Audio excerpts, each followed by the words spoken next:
I'm Peter Martin from Purple Martin Games, general designer on Level Up, and you're listening to Morrus's unofficial tabletop RPG talk.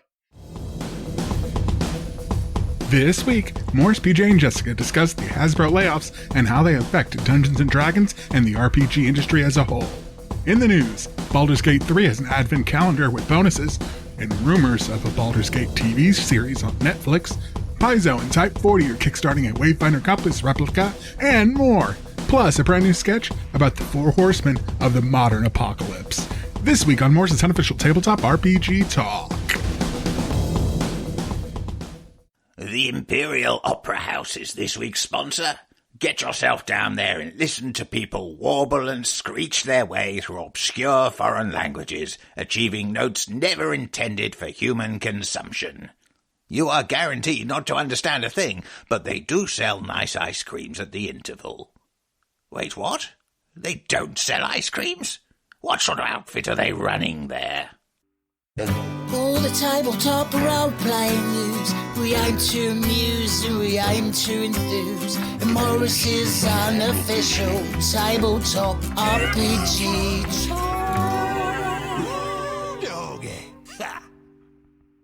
Hello, and welcome to Morrus's unofficial tabletop RPG talk. I am Russ, aka Morrus, or Morrus, aka Russ.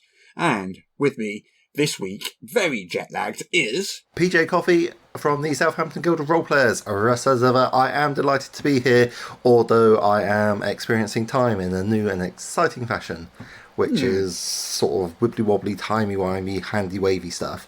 And joining us... Well, if you fall asleep halfway through the show, we won't blame you. Thank you, I appreciate that. If I may continue my introduction of the person who some might describe as just reaching the edge of glory, keeping yourself on edge or keeping yourself off the edge. It's the one, it's the only.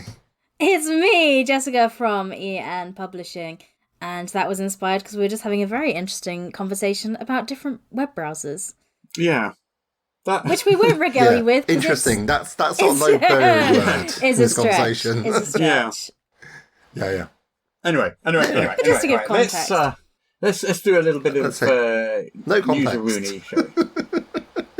Yes. Oh, good idea. I mean, what there news? is not much news. There's not much news at all. But the news that we have is big news. Yeah. Okay. Let's start off with some smaller news. But still small news. It's good news. Did you know Kaz the Minotaur? Oh, yeah. I know Peter is familiar with Kaz the Minotaur. Are you? I don't know them personally, no. I read books like a long time ago. Yeah. Sort of thing. Yeah. So this is a character in Dragonlance. Mm-hmm. Yep.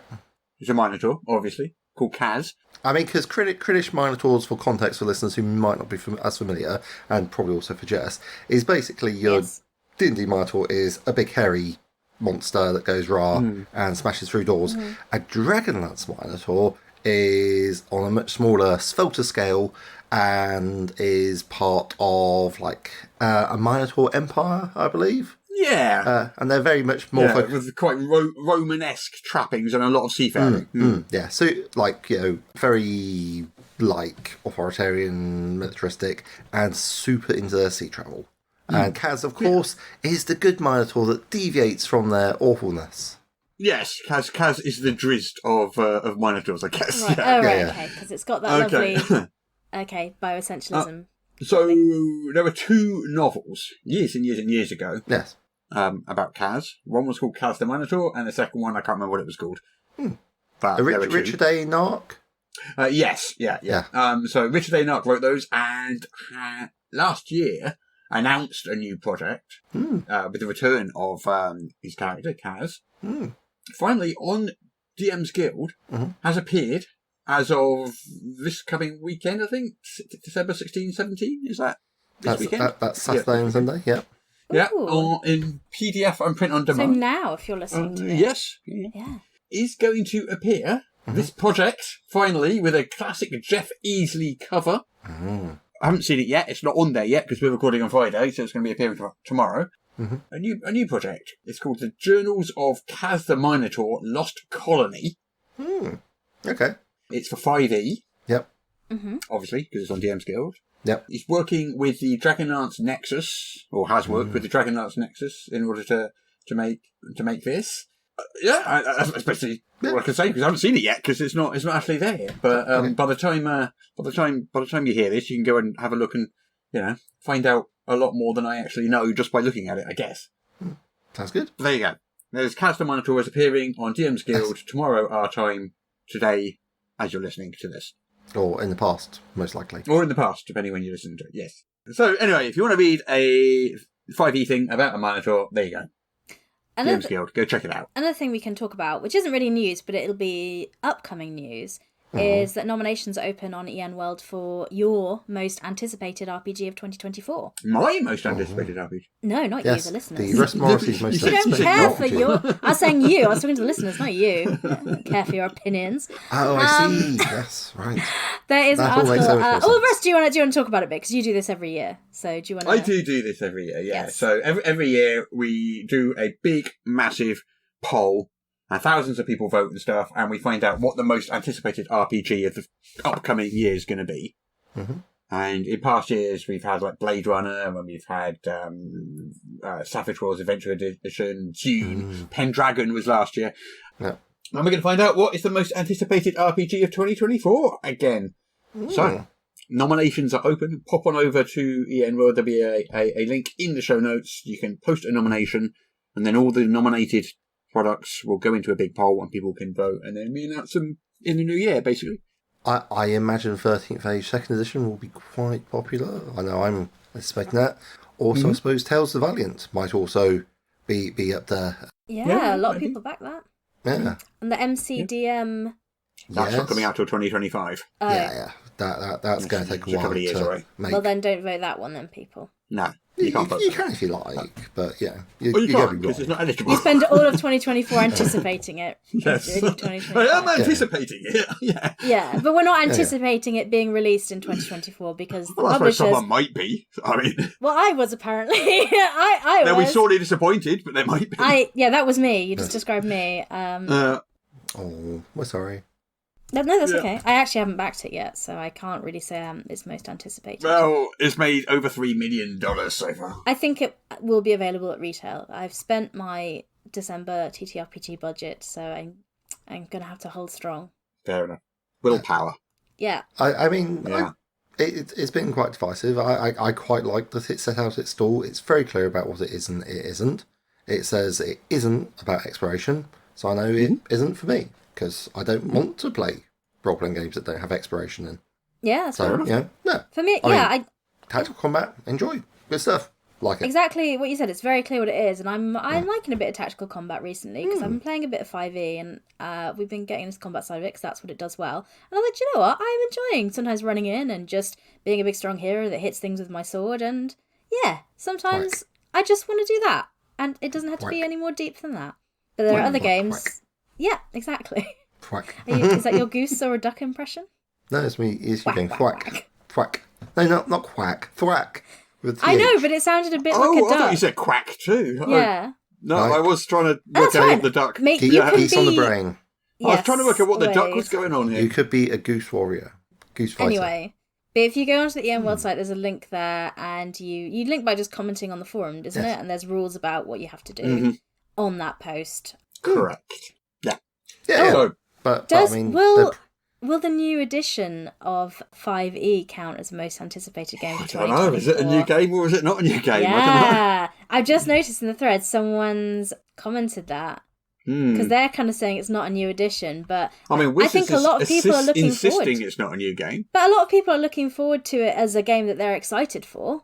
so it's the 10th anniversary non-edition. Is that correct? Will you accept it in the nominations as you're running this? I don't know. I think probably, because I don't want to be the one making these calls, I'll just generally look at what the publisher is saying. If the publisher is saying it's not a new game, then no. Okay. Because that's the publisher's line. All I think right. that's the easiest way to do it. That's fair enough. Respect the publisher's identity for their game. Absolutely. Yeah. Even though I personally disagree and I do think it's a new edition. But, that's another conversation entirely. Yeah. Mm-hmm. Anyway, Moving swiftly on. what other news have we got? Paizo have been doing things. Have they? Okay. Is that? So they are collaborating with TYPE40 to launch a Wayfinder Compass. on Kickstarter. Type 40? Isn't that the TARDIS? What? The TARDIS is a Type 40 TARDIS. It is. Is it? Okay. Is that where that comes from? Maybe. They, Or was that Could be. just popped into my head randomly there when you said that? It is no, the TARDIS is Type 40. Okay. So Type 40, they're like it could be, because they are like a props, high quality kind of props and replica company that make stuff and things. So Do we know what Wayfinder Compass looks like? Yes, there's an We have image on the pictures. website We on the have article. pictures.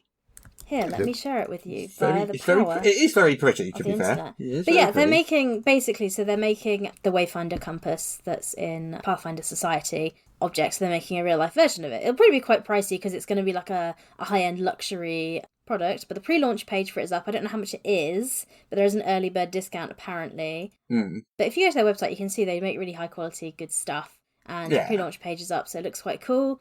And yeah, I guess if you have that, your character has that item in the game, it might be cool to have it at the table just as a fun little thing. Yeah. I imagine it's going to be... And for those who are wondering what it actually looks like, I'm looking at a picture of, if one imagines a gold pocket watch, it's very similar to that, or a traditional round compass, which looks like it's got a lot of very nice filigreed engraving around the edges, and a crystalline centre, and I think it looks like some sort of bezel which will enable you to choose the direction it points in.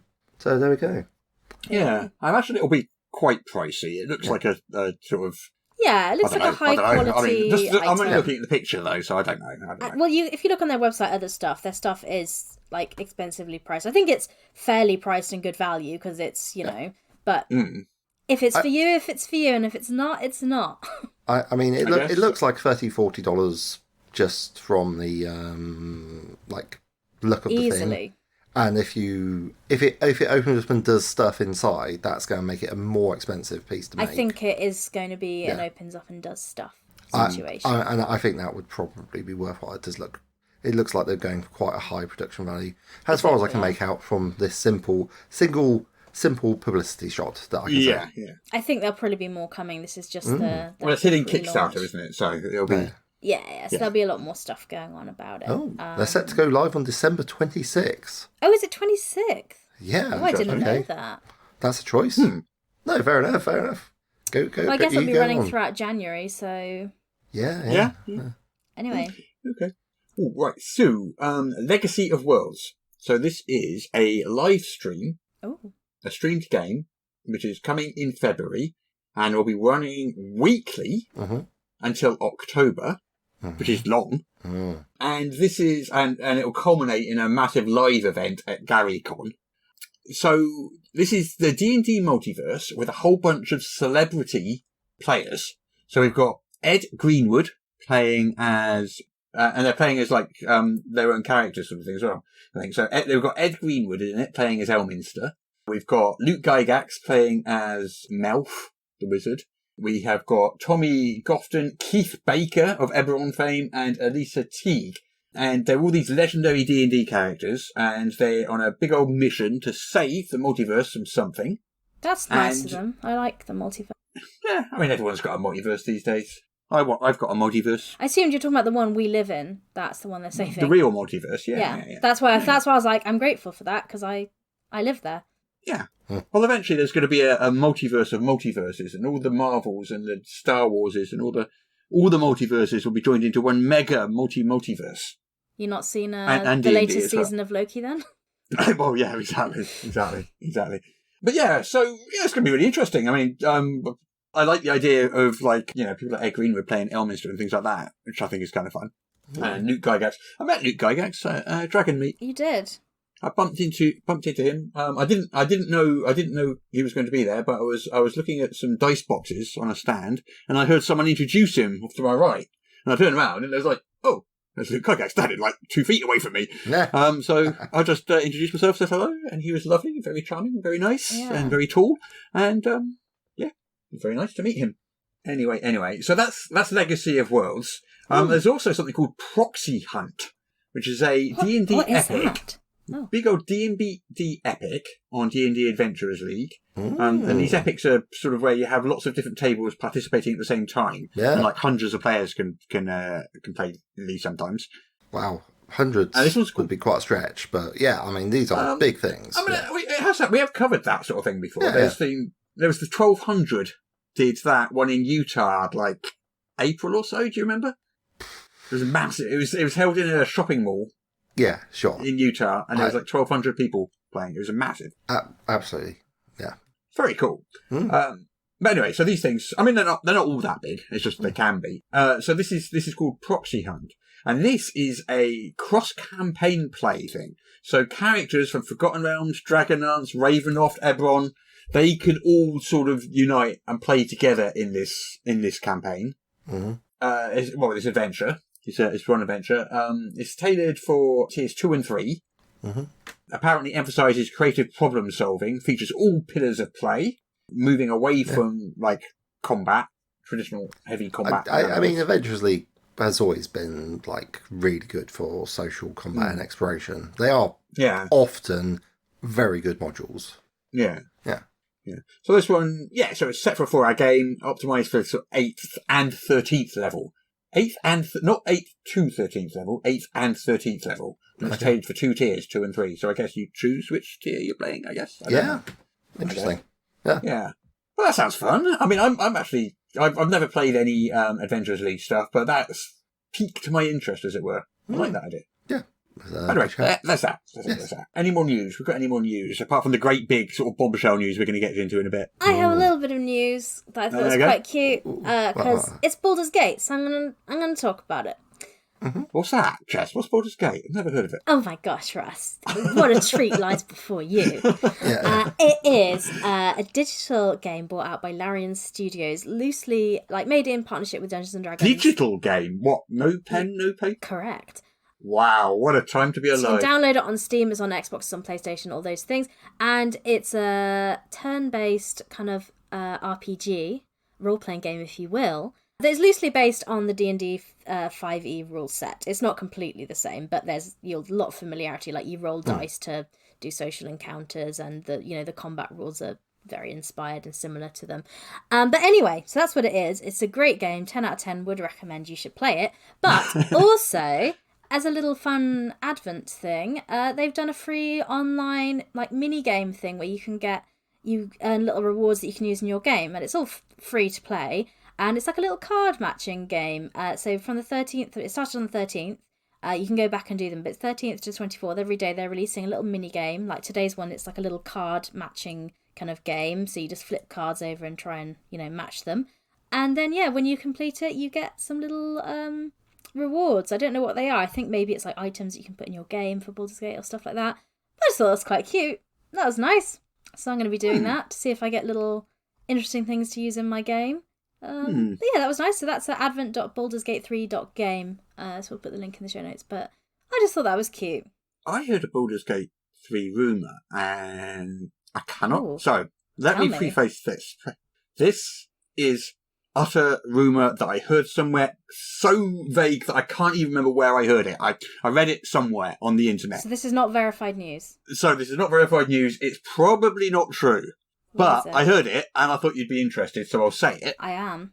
There are rumours that Netflix has picked up some rights, or is negotiating with some rights about Baldur's Gate 3. I have also heard this unsubstantiated rumour. And it makes me anxious more than excited. Okay, because? In the same way I was before the Dungeons & Dragons movie. What if they mess it up? That was alright, yeah. And also, because they're going to be based, and I don't know if they're going to be basing it on the companion characters and their story arcs in there, but the great thing about Baldur's Gate, like with any TTRPG, there's so many different ways it can go. And so the companion characters have different story arcs, and so their personalities can be very different by the game. So it's which story arcs do they choose? So if you really love the game and are invested in it, and if your characters your love, that won't be your version of that character there, which I guess is fine, but I think part of the joy of playing Baldur's Gate, and why I chat with other people and do different versions of it, is the way that you talk about the different endings you have. Much like when you play the same module of a tabletop role-playing game, you talk about different stories and adventures have. Can I propose a counterpoint to that, though? You may. Is that analogous to when you read a novel and you get a really good sense of what places and people are like from that novel? and then you see them in a TV show or a movie, and their interpretation of those characters are different. Exactly that. But that often still works anyway, though, despite the fact that they're different. Does it? Not always. How many fans of books are like, I watched the film and I think it was really good? How many people are big Lord fans? of the Rings fans. Well, That's a great apparently example. it's Sauron, not Sauron, so... But I'm not still waiting also- on that. But It's I will also counterpoint Smaug, that not with Smaug, but- fans of The Hobbit. Yeah, all right, yeah. So I can't argue with that. So I feel a little bit nervous about it, but if that were to happen, I think it's another potential way to get people into the tabletop RPG hobby, which is a good thing, and I'm all for. But there's a bit of nervousness in me about it. There's something interesting branding-wise going on there as well, I think. What do you mean? Because Baldur's Gate 3, massive hit Yeah. for Larian and also for Wizards of the Coast, the IP holder. They've made tons and tons and tons of money out there. Mm-hmm. And you'd kind of think that this is a massive sort of... And I remember... 63 million so far. Yeah, for Shannon Wizards. Applekind mentioned this as well. What's come out of this, though? The big brand name that's come out of this isn't Dungeons and Dragons, it's Baldur's Gate. Yes. The words that people are using are Baldur's Gate. It hasn't particularly put the words Dungeons and Dragons on people's lips. It's put Baldur's Gate on people's lips. So that's at the moment, I don't know, I feel like it's a slight missed opportunity there. Well, maybe in A the little? future, I don't know. D&D will bring out a new Baldur's Gate book for the new edition that's got, locations and adventures that are based in that kind of setting. Yeah, but I guess, but I don't know. Maybe D&D will just change its name to Baldur's Gate eventually, because that's a bigger name. I don't know if that's the case, but I No. think it has introduced a lot of people to it, and it's taken the intimidation factor of learning the rules away a bit. Because if you've played Baldur's Gate 3, you're going to have a vague idea more of what's going on than coming completely cold to the table. I mean, I do tell people frequently, it's like you roll a d20, you add one number, you might add another number. Yeah. That you're pretty much done at that point. And that's what the game does. So if you've never done anything like that before, and this is your first experience of it, it will just it's a I reasonable would onboarding. love to see in a couple of years if someone could sort of do the survey and get the market data, how well that did actually translate and how many people did convert. That would be hard to That do. would be fascinating. I imagine Fascinating. D&D will try and do something like that because they'll I be should trying think to so, yeah, they'll be trying to because they want figure to know, out yeah. if it's. I bet the movie what it did does. as well, for example. Maybe that. I don't know. They I don't must know. have that. Well, I guess the movie would be hard to track. It's like one of those things with PR. It's so hard to track what the actual impact of it is. I think the only way you can do it is to ask current D&D players who have started playing in the last year or two. Yeah. Where did you first hear about D&D or something? Or what was it that prompted you, and try and get the answer that way. It's the only way you could do it, I think. Well, you've got the opportunity to do a qualitative experiment. Not much quantitative work there, but, like somebody has a guild of role players, and you could, I don't know, run some games there. I mean, you think, how many people are there? Roughly What? 50? Oh, we've got... Like, not that turn up every week, but in total. About 50 yeah, I mean, it's always had a rotating cast of around, I don't know, 50 yeah. or so. But again, it's the time of year where people are trying new hobbies, where it will be in about 3 weeks' time. Yeah. I will be that's doing a lot of true. pushing and saying, hey, come play games. Very good. Come roll the dice. Okay. So that was my news about Baldur's Gate, because every week I'll try and find something to say about it. Do you know Simon Stallenhag, the artist, Not Tales from the personally. Loop, Oh, yeah. the Swedish artist, Tales from the Loop, and those Tales things. from the Blood, They're that doing. all that They've got sort the of current Kickstarter Tales from the Flood, campaign. sorry, and what was the Loop? Was that the It's Tales from the Loop Tales and from the Loop. Things from the Flood, maybe? Things, oh, right, Which is yeah. the sequel. Sorry. And Sorry, the I new did miss RPG is out now, isn't it? The Electrum. It's on Kickstarter, which is what I was going to mention. It's called Electric State role-playing game That's the one. from Free League. Yeah. How's that doing? So 3,388,869 Swedish krona. So that's pretty good. I don't know what that is. Let me look that up. £259,000. There we go. Good grief. So probably in the region of $300,000 Yeah. with 4 days to go. Nice.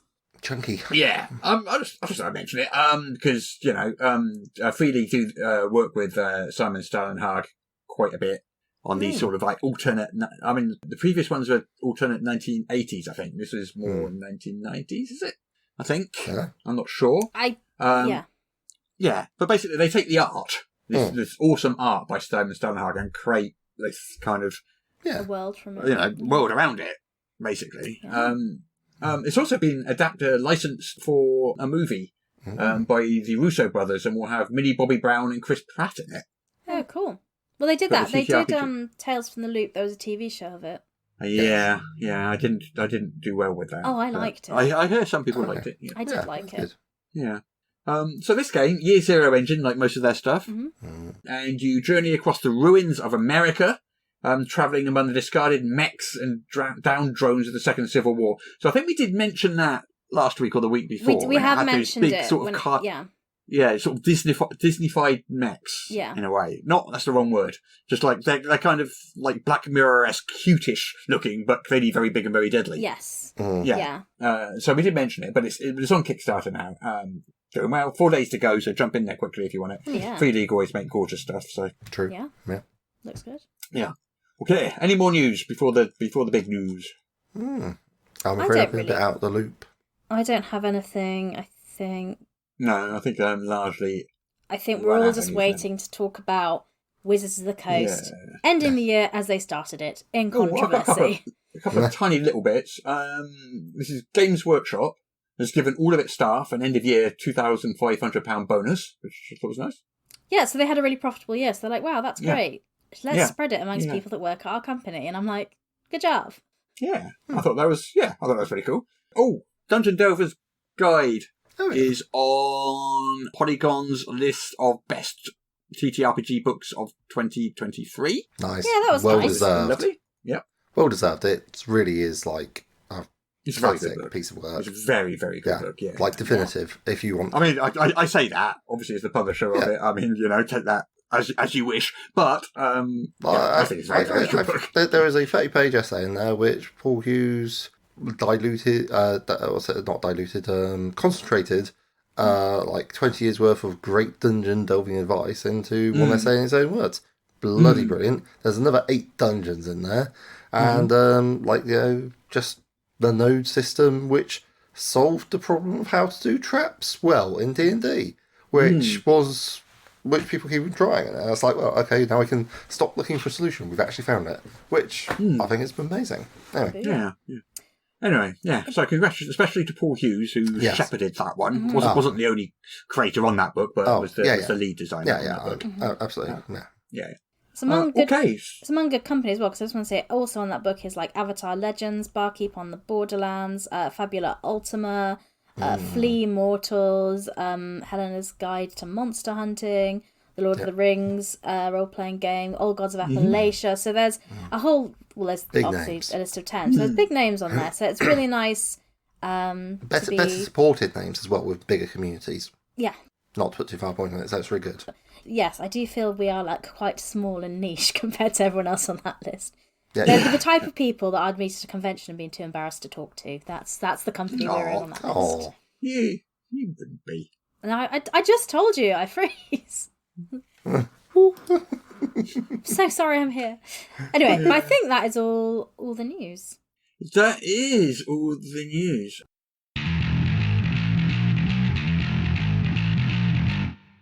Stop! What is that on the hill? It looks like some horsemen. We should speak with them. Ho there! Greetings, mortal. You stand in the presence of the Four Horsemen of the Apocalypse. I've heard of you. What are your names again? Oh, no, I know that. I think it's death, famine. Yeah, that's it. And war and strife. No, I think one of them was called pestilence. Those were our names, but times have passed. Now we go by different monikers. Oh, right. So which one are you? You speak with the horseman known only as pollution. Oh, I suppose that makes sense. Pollution is a major problem these days. But what about the rest of you? What are you called? My comrades are known as Twitter, No Wi-Fi, and late-stage capitalism, the true terrors of the modern age. No Wi-Fi? Gosh, doesn't bear thinking about. Together we shall bring about the apocalypse and end the world, ushering in a new age. Via pollution, Twitter, no Wi-Fi, and late-stage capitalism. Exactly. Well, that would do it. I gotta say, though, I'm not fully on board with this idea.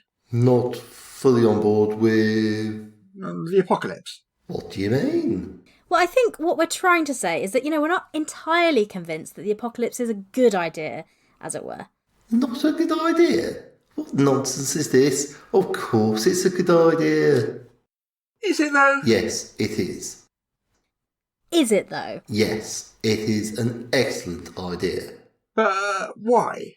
Look, you're talking to the 4 bleeding horsemen of the friggin' apocalypse. We're not required to explain ourselves to the likes of you.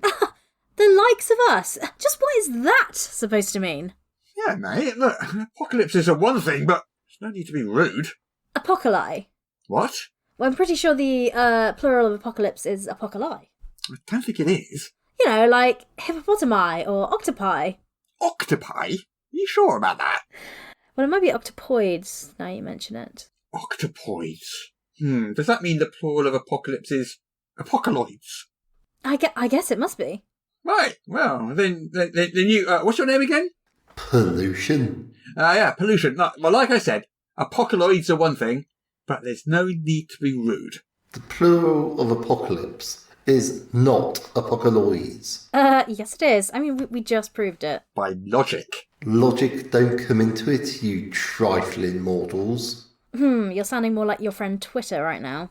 Look, you meddling fools. Stand aside. We have no time for semantic debates. We are eternal. We're the bringer of apocaloids, apocalypses, apocali. See, even you don't know. What about apocalypsy? Or, apocalypserades. Apocalypsopodes?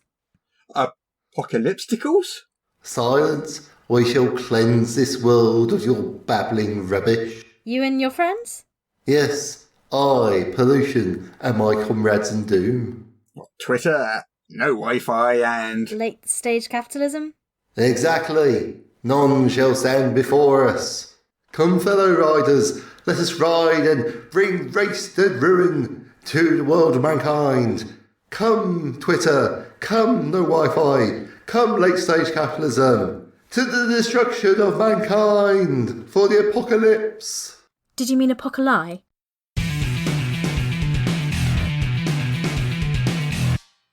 Malak the Maleficent here. If, like me, you're enjoying this podcast, please consider subscribing on Patreon for exclusive bonus content every week and the warm, fuzzy feeling of knowing you are helping to keep the show going. Subscribe at patreon.com/Morrus. There, I said it. Can you stop staring at me like that now? The things I do. All right. Don't forget, patreon.com/Morrus. Can I go now?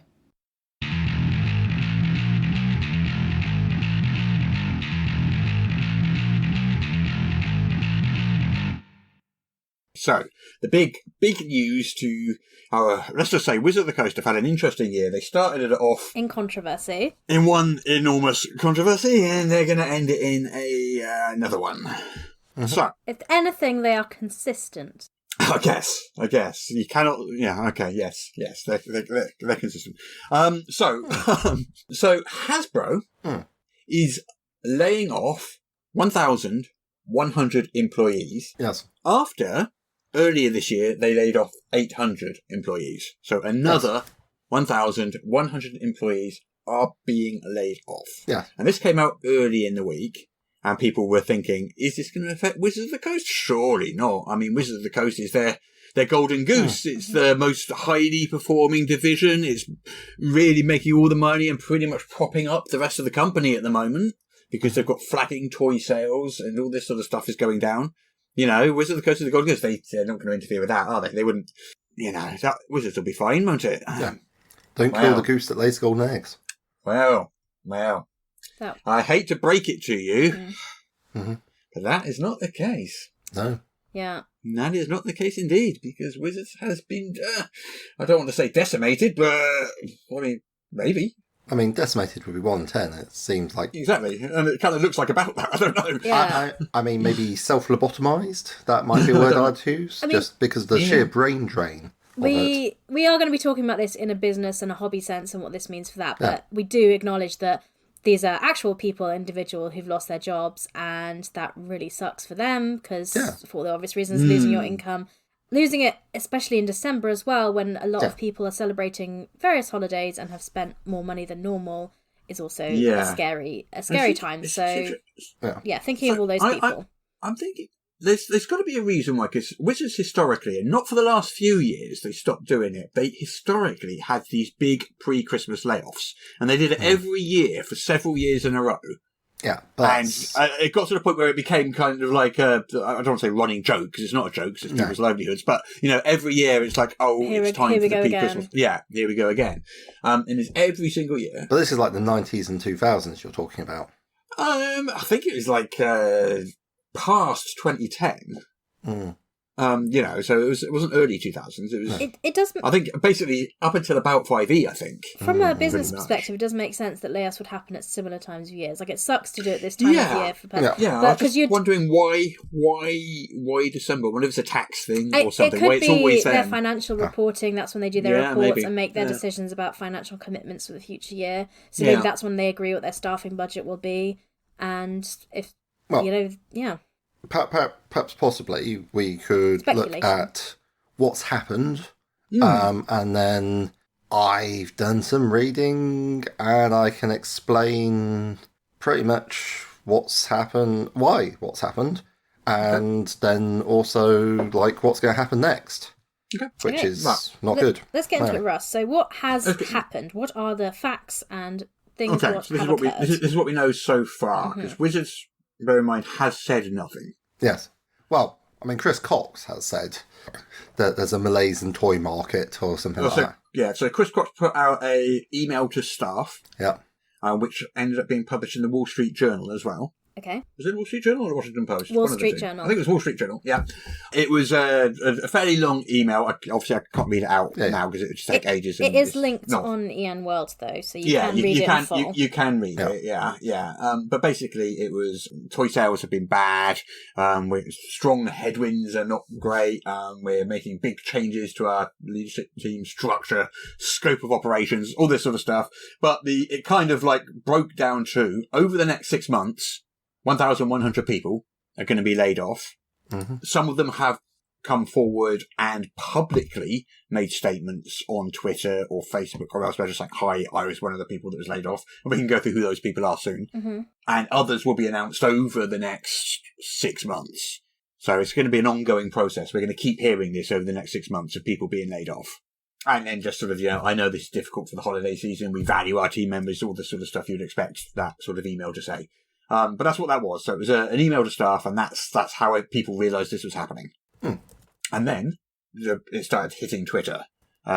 People who were let off. It was pretty much happening in real time. Yeah. People were being called to management meetings and then coming back and posting on Twitter, hey, I was just let go.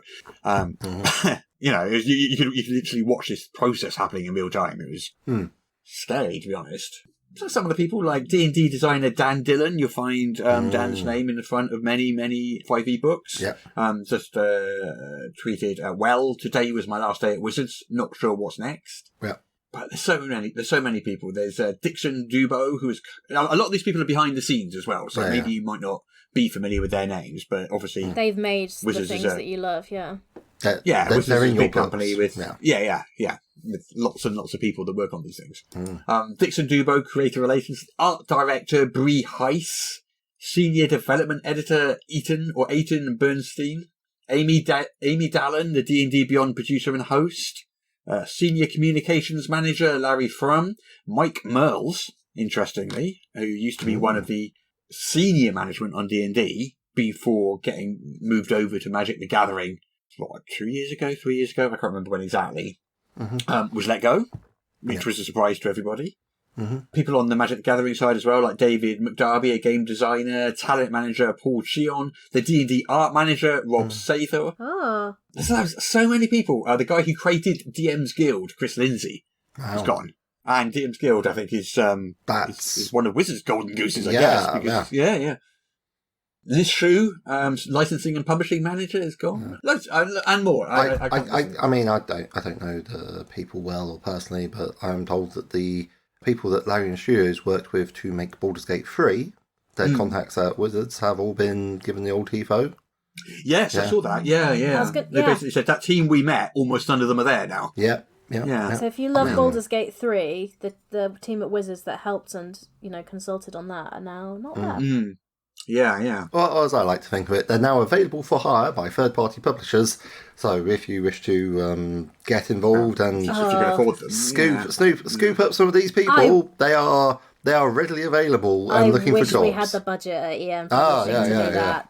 There's some fantastic people. I think some companies like Paizo and MCDM and people like that. Cobalt Press. Might be able to. Mm-hmm. But a lot of these people have worked for the company for like 20 years, 9 years. Like, this is serious. The loss of institutional memory is staggering. Yes. It's serious for anyone that loses their job working somewhere. But It's astonishing. It is astonishing.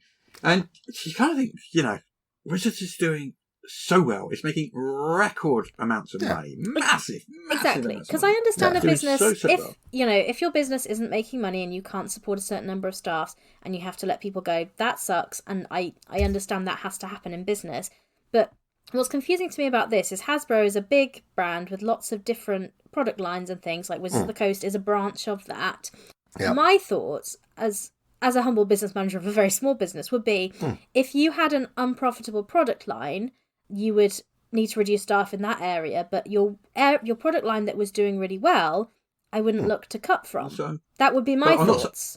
I'm not saying this is the right thing to do, but I've got a little bit of insight into why they do it this way. So, as far as I understand, their policy is when they make cuts like this, they do it across.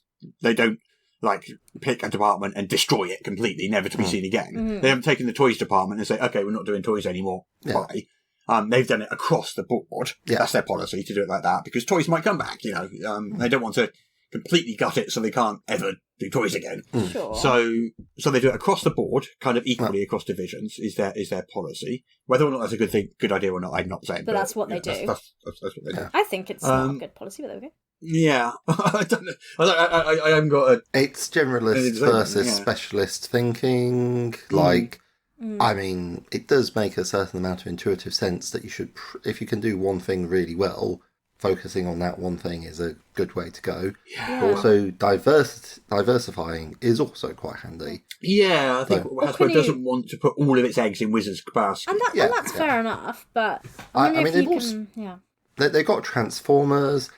This is the year that a Spider-Man movie came out, and they sold. I imagine they probably sold quite a few Spider-Man toys. Yeah, I mean, and I went and had a look at their quarterly reports because I was like, "What is going on? Why are they doing this?" Hasbro's quarterly reports in general. Yes. Okay. What's the word?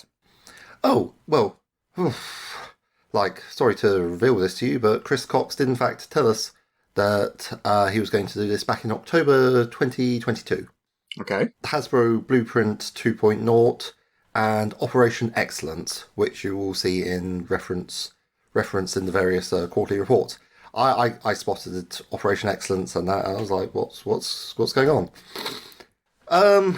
Goodness. Do you want me to explain this? Because I do. Okay, so I'm going to need to give you a bit of you and the listeners a bit of context. I assume you already know that companies, when they go public, have shares, and there's some shareholders, which is the idea is you buy shares, and the share price, and two things are supposed to happen. One, the share price increases, and two, you get things called dividends, which is where the company gives you money, right? Yep. Yep. So we have the concept of, quote, shareholder misery, unquote, which is where your share prices do not increase wildly, but they just stay the same. Right? And that's quite important to understand things because the Hasbro share price has not dropped, but it has not increased. So from the point of view of shareholders, they are miserable because even though they're getting money given to them, the amount of profit they could expect if they sold their shares isn't increasing. So their investment isn't increasing at the moment. Yeah. Yes. And since 2014 to 2022, or 2015 to 2022, it's just stayed the same. Right. So, what's it? Alta Fox Trading? Yes. We covered this last year, briefly. Yeah. They wanted to spin off Wizards, has its own separate thing to be more profitable. They hated the acquisition of E1, which I believe was under Ray Winninger, E1 being the TV shows and so forth. Yeah. Mm-hmm. So Chris Cox comes in to replace Ray. He says, well, what we're going to do is we're going to make a new blueprint of Hasbro's profitability. We're going to specialise. And one of the ways we're going to do this is Operation Excellence, which he promised $300 million in efficiency savings. That's a lot. And again, yeah, just a bit. So just to be clear, right? When they're talking about efficiency savings, if you or we were talking about efficiency savings, you might find a better process. Like a publisher might find a way to make books more efficiently, cheaper paper, and you might save 3%, which would be a big sack of money. Bloody good job, Jessica. Well done. Thank you. When these people are talking about efficiency savings, what they mean is they mean layoffs. Because, especially with these numbers, you can't do this. Well, most companies, your biggest thing you're spending on is people. So that's usually, payroll. Is your biggest area. So if you cut that, it's, The people are your biggest asset and they're also your biggest expense. And a lot of people who have Masters of Business Administrations, MBAs, don't understand the first part, but they definitely can see the second part. So they see that there's a big expense. They don't understand why you're paying money for people.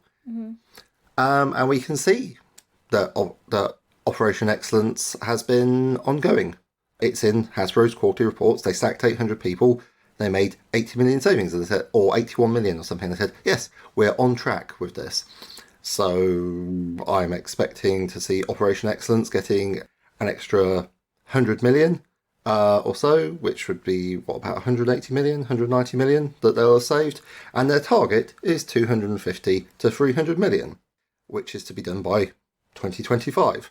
So I think Chris Cox's comments about, toy business is hard, we're having to do these layoffs, that's what I would call poppycock or rubbish. Or, bear in mind, that was my paraphrasing. That's not, he said there's a malaise in the toy industry. That is a quote from him, and that has nothing to do whatsoever with these layoffs. They are entirely capable. They have the cash flow, the operating profit and loss to withstand this. They've loaded themselves with a bit of extra debt, which is why they have both the operating profit loss, but also an adjusted operating profit. Because the operating profit is essentially how much it costs to run the business, plus there's depreciation of physical assets, like that'll be factories and stuff and all that. And then there's amortization, which is basically where companies borrow money to keep themselves running. Yeah. So, I mean, I'm not claiming any special information here, right? This is all public information. This is all public knowledge. You can literally Google it, which is what I did. Yeah. I just have a bit of background of dealing with corporate ratchetry. Sorry, operations. Yeah. So to summarise it in layman's terms, the issue isn't that, we're not making enough money so we can't afford to keep people. The issue is we're not making enough profit and in order to raise our shares to keep our investors happy that they're getting a return on their investment. They want to see the share price rise. Yes. And they're not concerned with how this is done. I mean, they're reducing their costs, but the quality of the product, I suspect, will probably take a hit because they've sacked I was about to say, it seems short-sighted because if you get rid of a load of people, of course your running costs will go down because, of course, but then that will make maybe you less efficient and make you less able to continue making money well because... But in the meantime, the shares will have risen in price, and you can sell it, and your shareholders will be happy because numbers will have gone up. And should they wish to sell their shares, they can, and they will gain a profit, and they can move on. And what happens to Dungeons and Dragons role playing is none of their affair. So I'm looking at this ICT. It's a different mindset. I'm sorry, Russ, you were saying. So from back in August, I think we covered this briefly back in August, but we didn't realise this was on the horizon. Yeah. So this basically looked at Hasbro and Wizards of the Coast and digital gaming and what they're doing. And so basically the headline of it is Wizards of the Coast and digital gaming down in quarter 2. And Hasbro writing off 25 million on the D&D movie. Yeah. Was the headline of it. So basically, this was... Was that 25 or 250 million? 25. I mean, sure. Pocket change to Peter.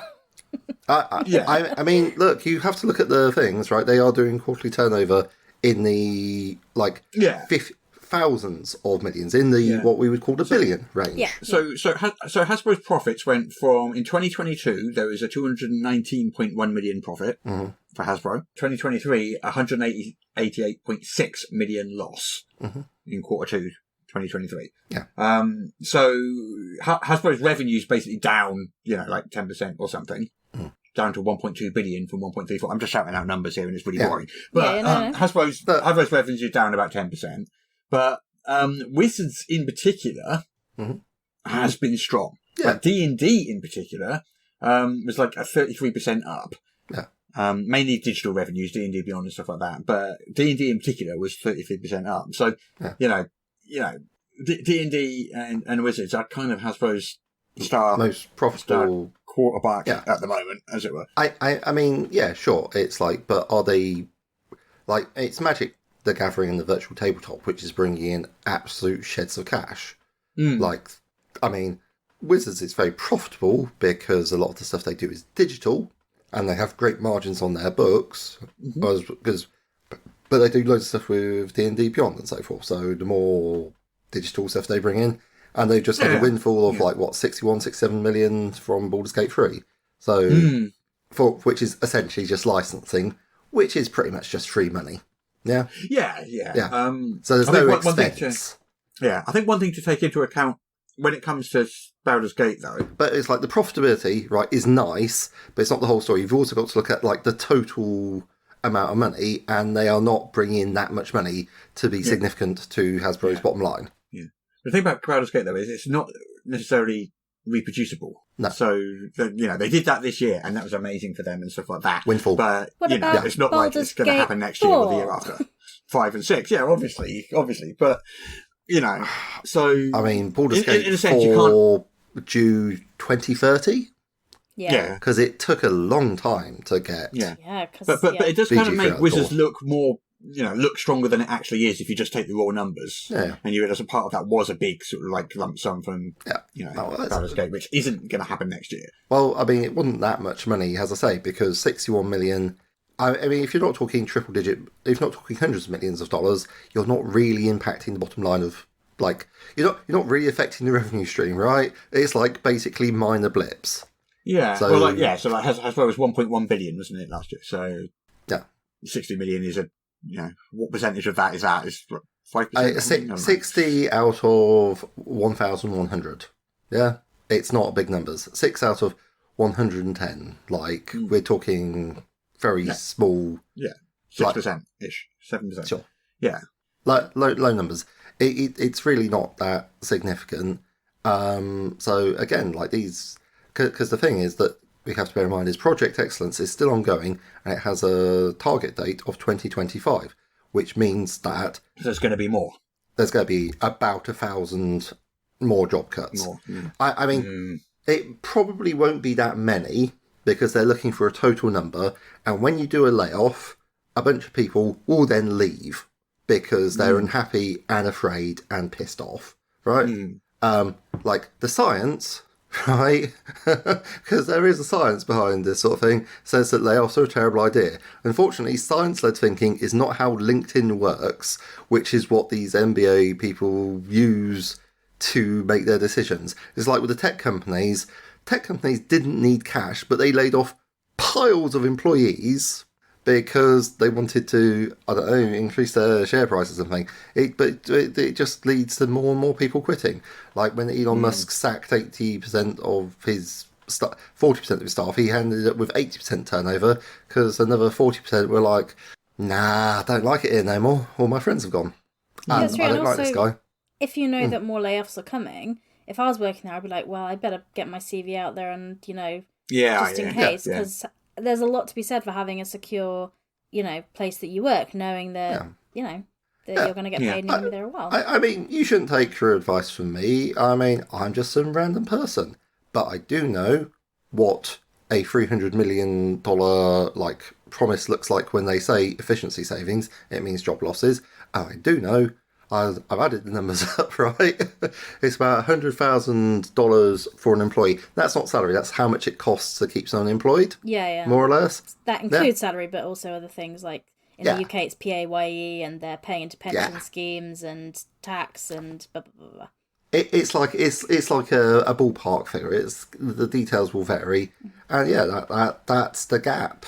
Yeah. So if you've got a friend working at Wizards of the Coast, help them find a new job. Is all I'm saying. Because I mean, or maybe hang on, see if they can get a layoff package. That might be the way forwards.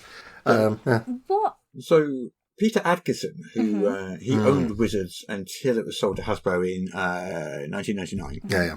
He oversaw the relaunch of D&D with 3rd edition and kind of oversaw layoffs at Wizards back then as well. Has commented on this publicly. He's like many of you, I'm saddened to learn about the layoffs at Hasbro.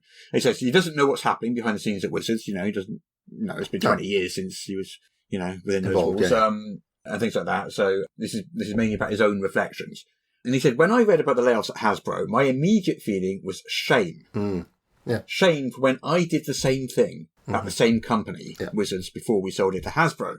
What he says is layoffs, when handled poorly or when they are unnecessary, aren't just mistakes, they are failings of character. He says those times when he had a failing of character, those are the moments that haunt him. And I guess by implication, he's saying that is what he feels is happening here. I don't know.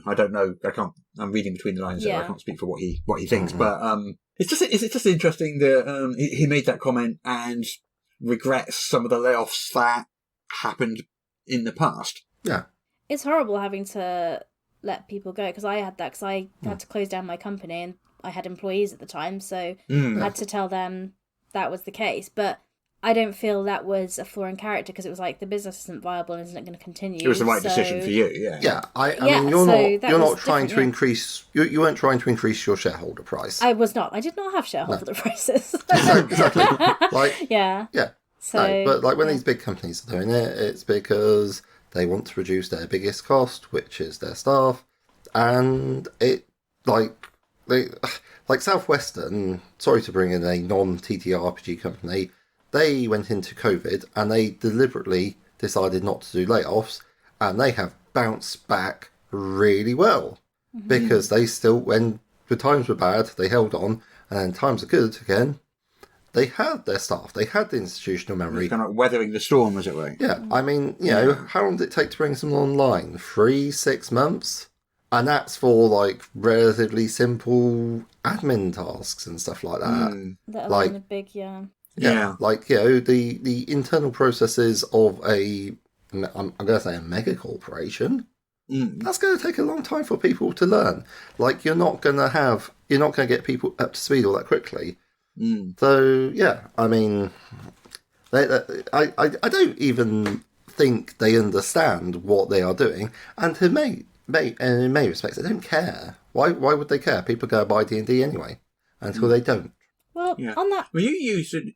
Sorry, Jess, I was going to say, on that note, what do we think this means for the hobby? Because I know we're talking about, like, business talk and things like that, and, like, why, but what does this mean for, like, the hobby? What does this mean for gaming? Do you because, like you said, people are still going to buy D&D, so it's not going to impact one thing that's happening here is that Wizards is changing because the people are changing. Involved in the company are changing. Yes. So, you mentioned the words institutional memory earlier, yes. Peter, which is something I wanted to touch on as well. Please. So, what Wizards is losing is that institutional memory. And that is why when that OGL thing happened at the beginning of the year, there weren't enough people there that remembered the original, the purpose of it, and to hold that opinion. There was entirely new people, like the upper management of Wizards is from Microsoft and places like that at the moment. They don't know or care about role-playing games as a thing. There's no love there. Yeah. It's like they're all about the numbers. Numbers go up good, numbers go down bad. And it's like, we literally saw that happening. Numbers,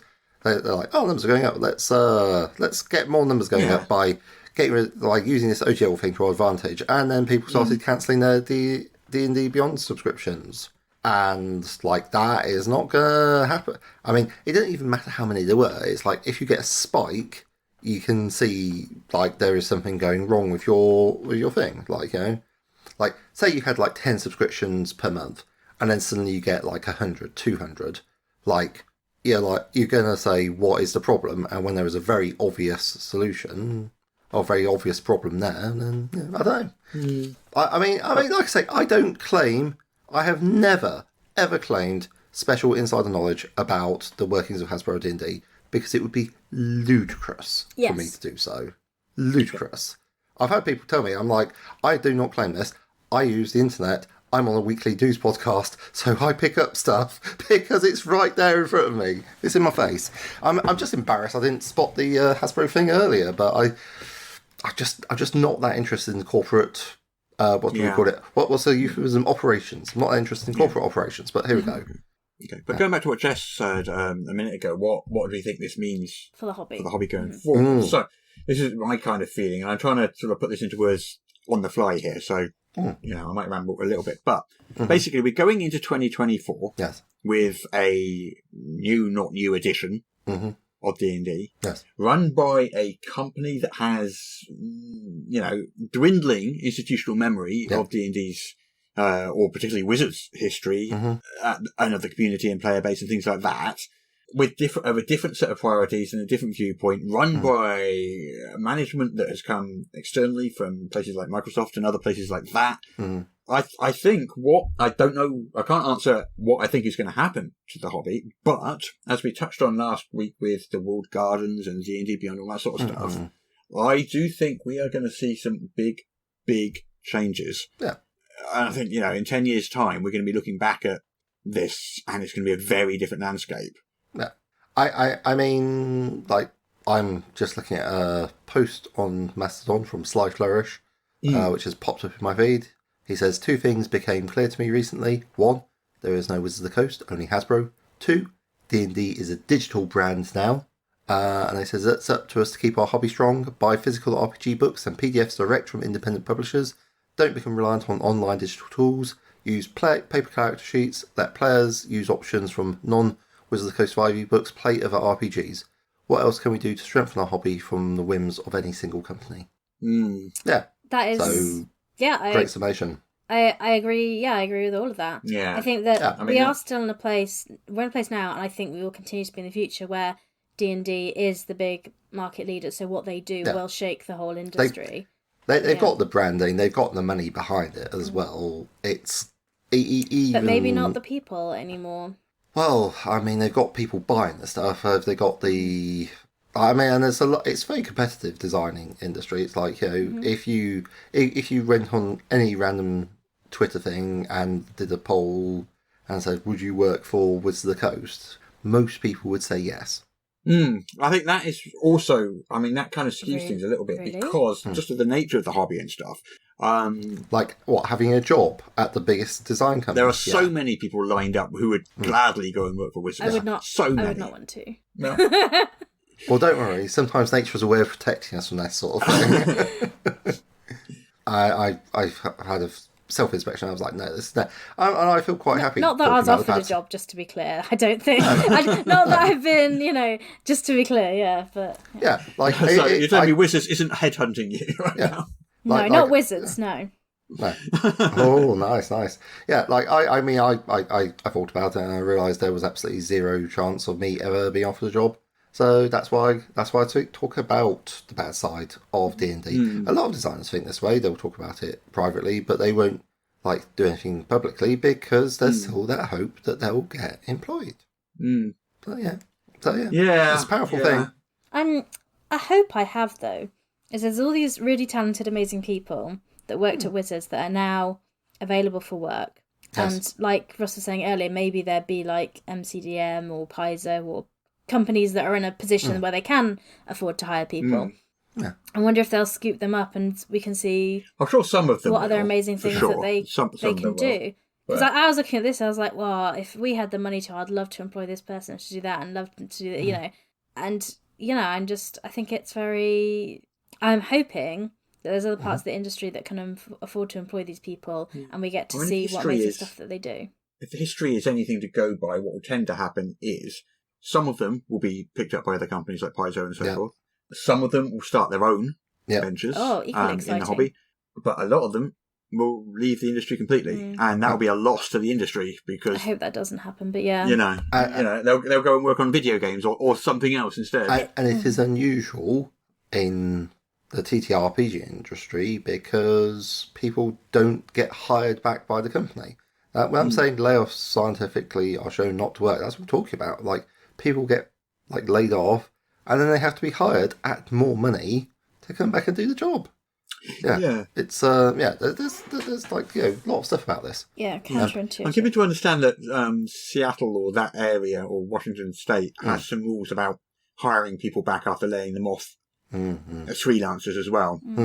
I believe. I'm not 100% sure, which means it's even less likely you're going to see them working on. American employment law is state by state. Absolutely. I mean, you've got something like the WARN Act, which is why not all these 1,100 people will lose their jobs immediately, but it's going to be phased out over the next year.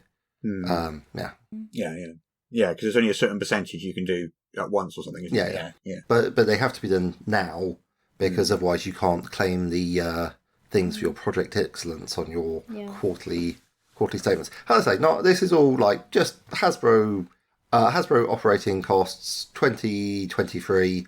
You'll see the things, and then that'll give you keywords like Hasbro Blueprint and Project Excellence, which you can then follow to find the original statement. And there's the irony of calling it Project Excellence when they're going to lose Operation Excellence. Sorry. Operational. Yeah, so it's it's a euphemism. Yeah. Right up there with collateral damage. What a year for Wizards! It's like starting with the OGL thing. Then they had the AI art thing in the middle of the year, and what other? They've had quite a few things happening this year. Yeah. They had the Pinkertons. The Pinkertons thing. From our point of view, has a TTRPG podcast who are people who care about TTRPGs rather than money. This looks like a wide and prolonged series of unforced errors where they're just making a mess of things, and it is absolutely impenetrable. We don't know what they're thinking.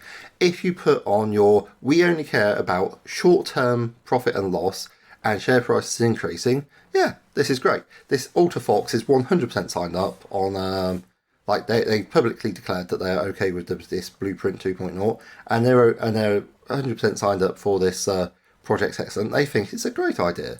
Yeah, because Ultrafox was the shareholder group that wanted to spin Wizards off into its own company. Yeah, precisely. Under Ray Winninger, and now they're like, doing all the MB correct things of specialising and quote making the company leaner, which translates directly to cutting people's jobs. Yeah, like that. I don't like. I'm just translating from corporate speak into things that we understand. So I'm not trying to be. I don't have an agenda to grind. This is not hidden knowledge. But it feels like, from what I've read, like I've been reading the EN World forums, and people are like, it's just one of those things you got to have. No, it's not one of those things. It's planned, and it's not just it's not a. You don't cut 1,100 jobs because the toy market's had a bit of a hiccup, and your latest line of Furbies isn't doing so well. It's all part of like a structured set of layoffs. So Chris Cox, who is CEO of Hasbro, used to be of Wizards before being promoted, made $9 million this year, by all reports. 1 point something million them as like salary and the rest of it in stock and stuff. But about $9 million this year. Yeah. Which basically is, sort of 9 people for 10 years. You could deploy. He's got $100,000 each. He's got 7 million in performance bonus. Any leader worth their salt would say, you know what, I think I'll scrape by my 1.7 million. I will hand back my options, so I can keep people employed. But that's not the sort of people we have. That makes leading me companies angry, because for me, good leadership is leading the way. And if your company is in a place where you need to do layoffs for whatever reason, you taking big bonuses at the top is just like salt in the wounds. Because the thing with leadership responsibility for me is that leadership should take the hit first on things. Like, again, it's not the same because it's not a corporation, but I had my small business. When my business wasn't doing well, I didn't take a salary for 4 months because we couldn't afford to do that. And I did that so it wouldn't hit my employees first. Because you have when you employ people, you always have a duty of care, because you're running their life. Like, really, it's their whole life, people's income, because capitalism. But that's a separate conversation. And in the US, even more so because their healthcare depends on it and all sorts of stuff. There's not a safety net like we have in the UK as much. Well, let's not go into that because that's a whole other conversation. Duty of care is like a legal term. I think you're probably meaning moral duty. Maybe, yes, that is what I mean. You have a moral duty. I would not dispute that at all. Yeah. But like I say, this is just the nature of the amorality which leads it. It's like it's all about the short term. That makes me really upset to hear that he's taken a big bonus in that, because that would have. Yeah, he could have chosen not to, but that would have made his future employment prospects look worse or something. So I don't know. I think it's very, very sad for all the the people that have been let go. I really, really hope that they land on their feet, and it must be horrible. I mean, I'm very lucky in that I haven't really worked for a large corporation in over 20 years, so I've been kind of like not exposed to any of this sort of stuff. But it must be absolutely nerve-wracking working at Wizards today, not knowing if you're next, or it must be horrible. Yeah, it's a terrible situation for people to be in. Yeah, and especially when you live, like, Seattle's supposed to be incredibly expensive to live in as well. Like, rents and mortgages and stuff are presumably really, really high there as well. So losing your job there is, I'm not saying it's good anywhere, but it's not. Because a lot of people live month to month now. Like, the majority of people that are working are just living month to month, and missing a paycheck is a serious thing. Yes, absolutely.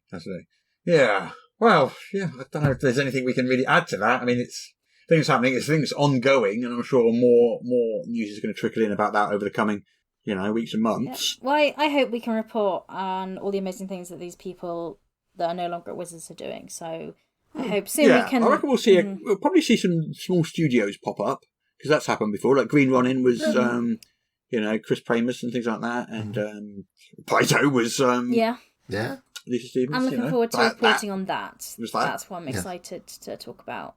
Yeah. Okay, well, I think we've done it. We've covered it as much as we can so far. Mm-hmm. Yep. Let's just hope the news doesn't get worse. Well, but I say, pessimistic for next year. Just based on their actual printed statements and declarations of intent. Yeah. So, aside from Wizards' fortunes themselves, how do you guys feel about the hobby at the moment? I feel that there's quite a lot of churn in places, and people are looking for new experiences. Mm-hmm. I think there's a huge amount of people who don't care about industry news. Mm-hmm. They're not aware of it. Yeah. And I used to be one of those people. I'd happily do whatever, play whatever, and it would mean nothing to me. I wouldn't even have heard about it. Yeah. So it would have affected my buying decisions or not buying decisions, not one jot. Right. Because I'd have no knowledge about it. So, but of people who are aware, people who are online, there is a growing dissatisfaction, and a lot of people are saying that they would like to explore different alternatives. And on the whole, things have been civilized, because there's a lot of D&D players, and it's really hard for modern tabletop RPG players who've lived through times to really understand just how many new people have only ever played 5e and never anything else, who don't even know that 5e is 5e, right? They don't know that the 5th edition of Dungeons & Dragons is the 5th edition, right? They just know it's Dungeons & Dragons. Yeah. Mm-hmm. They literally... Yeah, like I say, so there's a lot of these people, and there's lots of places they can go if they have dissatisfactions, and it's I like helping out people and telling them about their options. So when they say I like doing this and that, I will direct them to where it goes. And often if they're like, oh well, 5e is annoying me, I'm like, well, Level Up has you covered.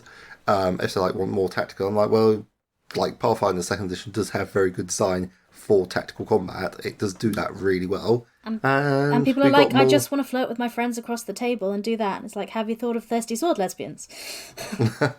There's games for everyone. Should that come up? Yeah, exactly. It's like, there's lots of different options out there. Yeah.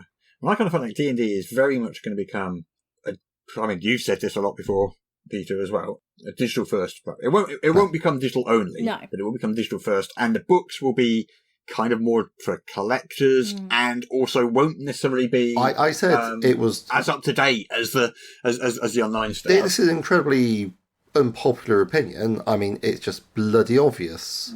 Like I said, it was moving towards digital. We should look at ways to make things, and people got so hung up on the moving towards digital. They're like, it'll never go to just digital. It's like, whoa. It won't go to just digital, but it will become digital first. And I think that'll become the focus. That doesn't make sense, and it's good in some ways because it makes games accessible for a lot of people, because a lot of people can't play in person for a variety of reasons. And I love that option's there. And people have problems with maths. Oh, yes. Like, even just basic, simple things. Like, but again, a lot of that, I feel, the TTRPG industry, I've said it before, I'll say it again, and I'll stop saying it, right, when people start listening, which is that character sheets are your user interface design for your game. If you can't learn how to play the game from the character sheet, then, there is a problem there. It's got to be fun to use, fun and easy to use, and that's where I put my stuff anyway. For my thoughts on the hobby this year, I was pleasantly surprised the number of people that cared about the OGL situation in January. Because much like you were saying, Peter, I know that the hobby is growing, but a lot of people don't keep up with the news side. And also, why should they? I don't think this is a bad thing. I think that's perfectly fair enough you find a game you like and you go play it, and thank you very much, that's what it is. I was surprised by the number of people that actually cared about what the OGL was, knew what it was, understood the impact, listened, and said something about it. So I was really pleasantly surprised.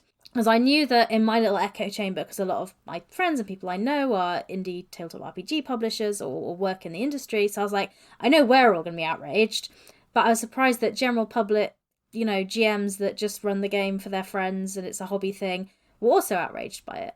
I was really pleasantly surprised to see that was the case, and it was really nice. And also, it was really nice, because I know we noticed it at EN, but a lot of other people did. A lot of people put their money where their mouth was, and in January went and bought other systems. So I know loads of independent publishers like us, or other 5e publishers, or ones that do alternative systems, had a really good January, because everyone went, okay, we're going to go and support these other publishers and buy new games and try stuff. And I think there is more and more, because there's always been a reluctance to try new systems for all the obvious reasons we've talked about before, but I like to think there's a slow creep of people that are championing other systems and championing the concept of, have you tried this? And exactly what you were saying, Peter, like, oh, you don't like this about it? Have you tried this one? Have you tried this one? I think there's a growing number of those people, and the more of those people that exist, the more likely it is to get that out. I feel these days it is more centrally focused around D&D than it was, say, in the 90s. Oh, yeah. It's not, we have had times when D&D was always pretty much number one, apart from a couple of times where it slipped a bit, but it's always pretty much been number one. But I feel like other games, especially in like the 90s, were a much bigger thing, whereas these days D&D is so synonymous with the hobby now, and it's such the 90% of it kind of thing now that I don't know. I think it's worse, not better. I don't know. I do think it is worse right now. I do agree. In my mind, to simplify it with Star Wars, Wizards of the Coast does feel like the Empire. And they have the dominance, they are in power, they are ruling the galaxy, but I do think the Rebel Alliance is growing, as a little analogy for it. I do feel it is. And I don't know if that's my little echo chamber, because I do the podcast, not D&D. Maybe it's my echo chambers and who I spend time with. Maybe. But there is a Rebel Alliance, and From another perspective, though, Peter, you running a game club. Yes. And you've mentioned before that a lot of the time people just turn up and they just want to play D&D. Yes. Generally speaking, when I go down there, there'll be like, the last few times at least, there's been 2 tables of D&D. Well, one of them's level up, but D&D. Or D&D. Yeah. I mean, one's the basic version, and one's the advanced. And then one small one of about 4 to 5 people playing a different game that plays in the dark, which is the one I tend to be on. Just because, I like to try different things down there. That's kind of that's good. One of my reasons for going. I mean, would you say from that perspective, people are, what percentage of people coming in saying, I want to play D&D and that's it? I mean, for a lot of people saying, "Oh, I'll play D&D," is always something where I'm like, "Yeah, sure, you can come along and play D&D," and then it's a case of, do you actually know what you're saying? Which I know is a dreadfully rude thing to say, but like for a lot of people, using D&D has the generic term for tabletop RPG. Right. Yeah. Yes, that's I think it's exactly that. So you run them a game of Savage Worlds, and they go home and say, "Let's have a great game of D&D," sort of thing. Yes. Yes. Yeah, can happen. I mean, I saw someone online saying that they hadn't realised that D&D was actually something other than like a general social activity. It's like, you can start playing tabletop RPGs. Here's a link to a 1,000-year-old vampire. You can start playing at home straight away. Because, I'm fun that way. Yeah. Yeah. Well, anyway, we should probably wrap this up. Yeah. I don't think we're going to solve anything else here. No. No. And we'll just keep people updated as more and more news comes in, because it will do over the coming weeks and months. Unfortunately, we can't solve this. It won't get worse. No. The best solve for it would be if we had lots of money, we could just hire all 1,100 people. That would be cool. Yeah. But that's not what... We can't do No, that. we can't. In fact, we can't afford to hire one of them. Yeah, I know. We're having discussions about, can we hire one person? No, we cannot. Okay, good. Good. He's good. Anyway. Yeah. Anyway. Yeah. So that's it. We're done. Yeah. We're done. Okay. So we'll be back next week for the last one of the year. Happy holidays.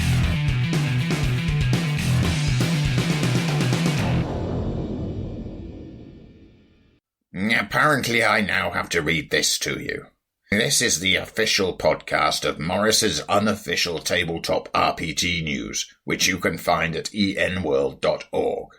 You can find show notes at morrus.podbean.com or wherever you found the podcast. If you feel like they deserve it, you can support the show on Patreon. In return, you will receive exclusive bonus content. Just go to patreon.com/Morrus. If you're interested in his babbling nonsense, you can follow at Morrus on the Twitter. Send your emails to morruspodcast@gmail.com. Not all of your emails, just the ones you want us to see. That's it. I'm bored now. You can go away. Shoo, off you go. Goodbye. Get out of here. In non-TTRPG news, I did my nails, and I feel about 50% more competent in my life. In non-TTRPG... This podcast is going to be so great. I can feel it. We're all on it today. I did not do my nails, as you can see, but I did bite them quite a bit. Does that count? Does it make you feel more Morrus confident? Morrus is an official tabletop RPG talk. Hablamos inglés aquí. Yes.